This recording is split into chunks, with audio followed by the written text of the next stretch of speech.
Okay, today is the 26th of July 2020. Today is Sunday actually. And we're here. We arrived almost 10:40, I think it's that time right now.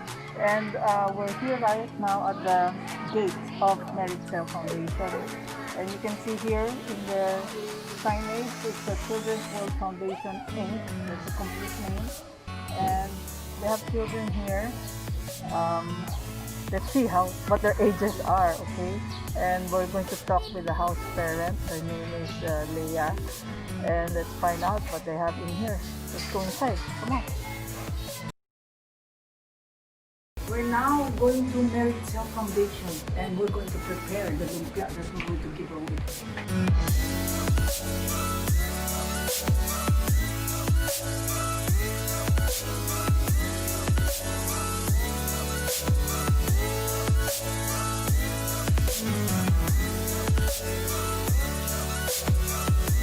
Okay, now we arrive at Meritxell, and before we go in, I would just like to mention that our lumpia is sponsored or donated by Melissa Rodriguez.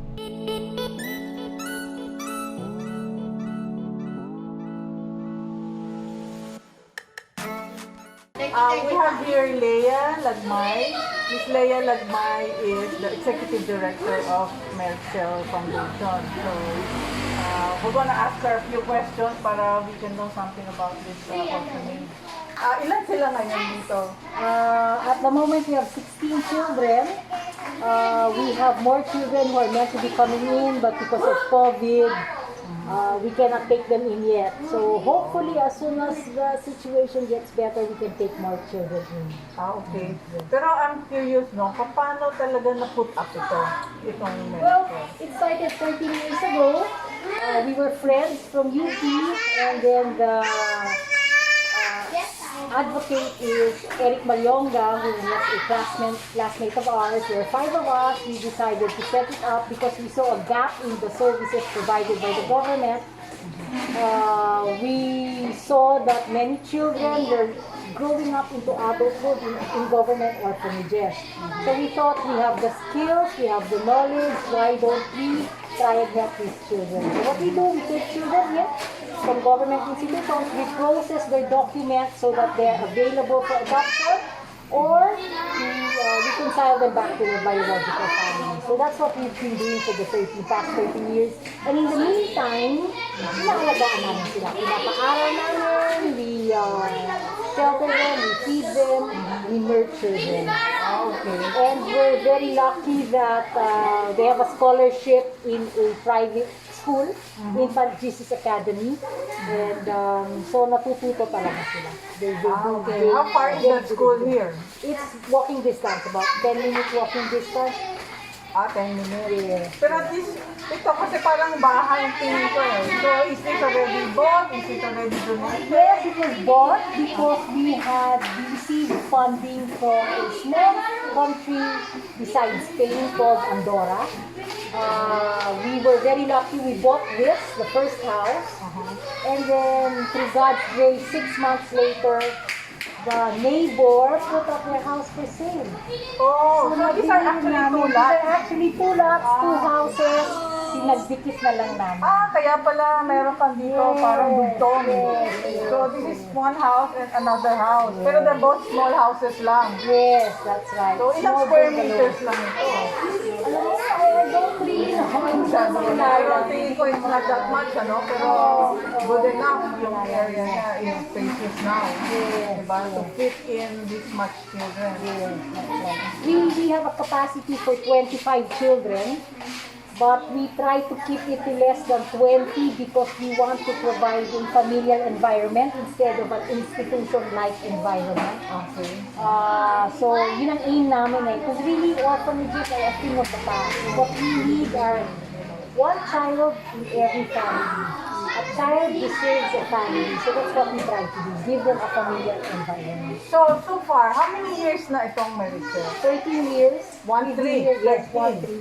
And would you more or less know ilan na yung na-adopt during those Ito, time? it's all here. To the USA, we had 15. Philippines, we have 11 adopted, 10 fostered, and 26 reintegrated. Australia, we have 3 children adopted, Europe, 7 children adopted. Oh, that's a Although lot. there's more because this was done about 2 years ago and we had more adoptions since then. We had more adoptions since then. Come and go na rin, no? Yes. Come and go. Pero yung mga adoption, meron bang, like, is there such thing like a foreigner has inclination to adopt younger children instead of the older ones? Meron bang ganyan Yes, sa well, statistics? you know what? The thing is, in the Philippines, most Filipinos prefer to adopt infants and babies.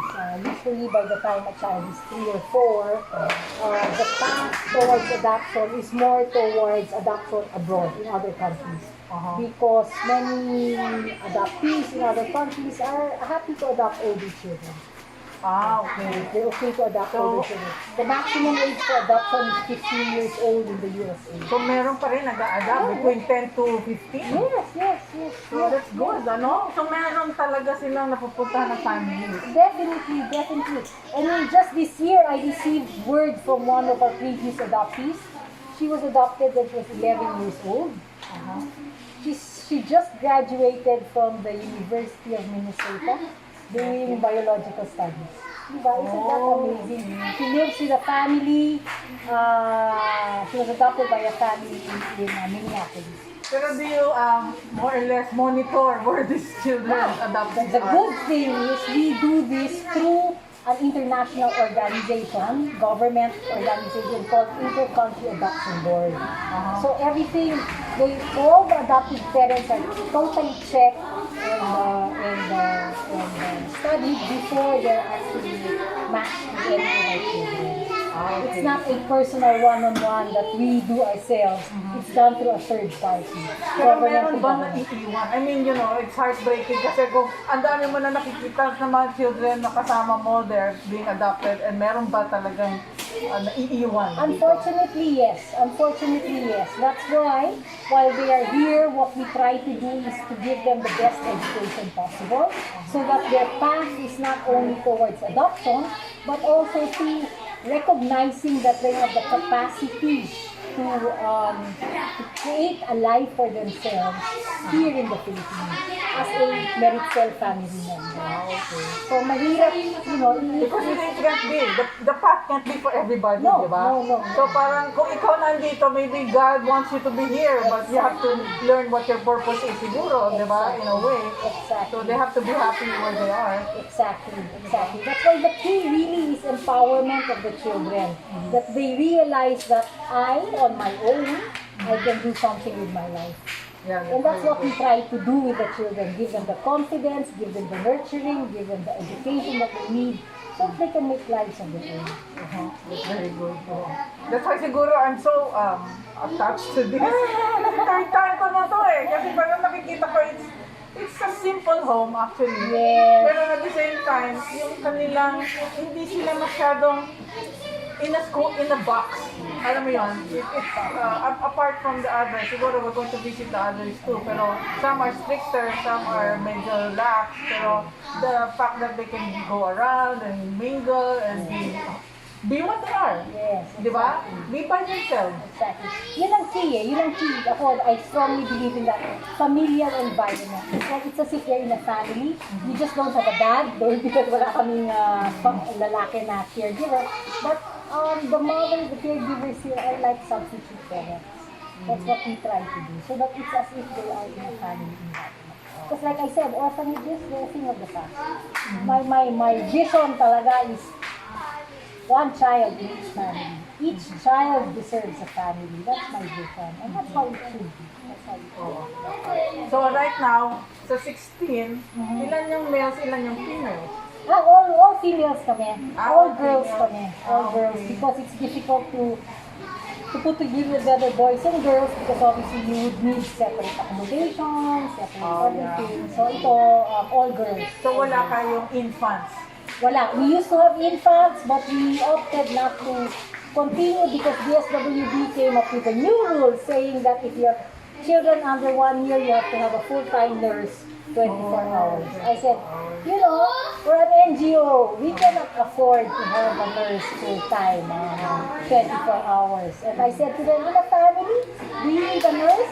I'm sorry, I'm just ranting here. I think they want a nurse. As in, BS nursing talaga. Hindi pwedeng midwife, dapat nurse. Sabi ko, well, That's a very strict rule. Exactly. Especially if you only have 3 or 4 under 12 months. So I said, well, since the gap really is with respect to the older children, the difficulties with respect to the older children, we will focus on older children. So, okay naman. So, until what age? So, you go from what age to Our what youngest at the moment is 4. Ilang taon si Riley? 5. And our oldest is 16. We have a 16-year-old who has gone over the age for adoption, but she's still with us, and we thought, well, she can study with us, and if she wants to continue to college, I'm sure we can find a donor who will help her to college. Natalino, she's an honor student, so, So, 5 to 16 yeah, 5 to 16 years. So, that's age of talaga. From elementary to high school actually. Yes, No? yes. So, right now, baka you can also tell the others, ano ba yung kailangan talaga nila? Right now, I was just thinking, paano yung schooling nila? Yes, Diba? that's our key at the moment, because we are moving on to blended learning. What we're after are really used gadgets, laptops, earphones, tablets. We're very lucky that we have received some donations of those already. And what we've done as well is we've shifted from PLDT. I have to say it, their service here is very, very bad. So we shifted to Converge. We also have Converge. And now our Wi-Fi is 24 hours and does not stop when it rains. I'm sorry, I have to say that because I've complained to PLDT so many times, and now it is an absolute necessity that we have good Wi-Fi for the children. So we've done that. That's the first step we did. But what we need is help with respect to gadgets. We also need the usual. So, they need what? Laptops? Yeah, You- well, so they laptops, need- cell phones, tablets. Again, laptop, cell phone, tablets, earphones, and earphones. With respect to gadgets, that's what we need. Kahit used, okay lang. Kahit hindi umaandar, kami bibili ng baterya, you know, we can have it fixed, no problem. It's having the gadget itself that's needed. Obviously, if it's not feasible to have it Pero repaired, then desktop, wala kami would you be okay with desktop? Yes, Or- we're happy with desktops. Yes, because we have 5 connections to our Wi-Fi. So, yes, we're happy with desktops as well. Okay? So, ano pa? So, gadgets. And then, of course, food. Food is always a need. The things that we use every day, food, household items, you'll be surprised at the amount of washing detergent we go through. Clorox to clean the floors. Because nauubos lahat yan eh. Nauubos lahat yan. Yan ang mga kailangan namin. Food and household items. And of course, we also need cash to pay for our utilities, our Meralco bill. People forget that we have to pay for utilities. We have to pay for our caregivers and our house parents and our social workers. But like I said, everything goes back to the children. Everything goes back to the children. For the use of the children. Service naman lahat yan eh. Yes, If you're only saying service. you're paying the caregiver, that's service for Yes, the children. that's service for the children as Like, how well. many are full-time talaga? We have six full-time that we actually pay for. We have volunteer tutors, and we're starting an online tutorial service soon. Once we set up all of Is this that. connected with the school that you mentioned? Yes. Infant Jesus Academy, yes, they are very good. They have been very helpful. So yes, we're doing blended learning with Infant Jesus Academy. What else? What we started is a sponsorship program for our children. It takes roughly 10,000 pesos a month to feed, shelter, educate, and nurture each child. And what we do is we get sponsors of between 500 to 1,000 pesos every month. And think about it, you have 10 people from different walks of life just giving up how many 6-7 Starbucks a month to help provide for a child, then no problem, di ba? So it really is a Medyo matter of konting sacrifice sa tao, pero ang laki ng tulong sa big isang bata. difference to a child. Big, we like I said, like a quote I read previously was, we cannot change the world, but we can change the world for one child. Imagine, I've said, because I volunteer here, I've been volunteering here for the past 30 years, if I cannot change the world, but just one child's life change is more than enough. More than enough. Diba? Tama yun, kasi one-on-one lang tayo, dami lang natin natutulungan, di ba? We don't really have to think big. We cannot be too overwhelmed by this, di ba? Isipin mo na isang tao, okay kami. I mean, nakatulong ka na talaga ng anak ko. Exactly. Just one child. One child. Diba? So yun, milyon-milyon ng tao sa Pilipinas. Diba? All we need is 10 people for one child. Solve na for one.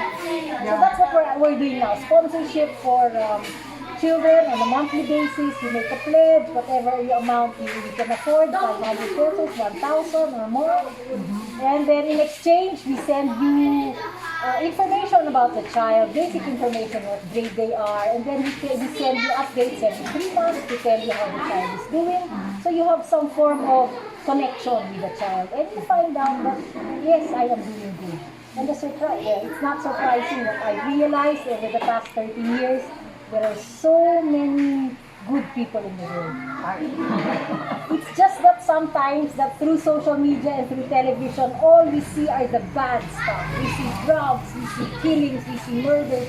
We do not see the people who come in, like you, bringing in Lumpia to us, or the people who come in and bring in Jollibee and celebrate their birthday with us. You don't see that on television, but it happens, and I have seen it happen every single week the past 13 years.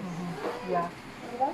Actually, one reason why we are vlogging this is it works two ways. Kasi there are people who donate, and then we have to be transparent about it. So, we come here, and then at the same time, you as part of the institution can tell, kasi wala na ngayon mainstream media. Okay? Yes. The most we can do is people are in their homes trying to doodle with their YouTube and their Facebook, and this is one way of us trying to help in a way to advertise whatever it is that we see sa mga home. Diba? So we're trying not to be scared about going out, but may reason naman for going out of the house. So this is one thing that we do. So this is our second doon sa series namin. So, hopefully, we can move on to the others. But we're glad, we're very thankful that you accommodated us. Because I am thankful to you and to so many angels out there who have supported us over the years. And without the support of so many individuals, we would not have been able to continue that mission. Yeah, we're glad that marami din tumutulong, di ba? It's the time already of giving. Yeah. Itong pandemic season has opened the eyes of a lot of people. And then, just to say, hey, we're not alone. We cannot be in our comfort zone all the time, di ba? We have to see what's happening around us and see how we can share. Talent, skills, resources, whatever it is. So thank you very much, Miss Leia. Thank you. And hopefully, marami pa rin blessings to come here sa inyong foundation. Salamat.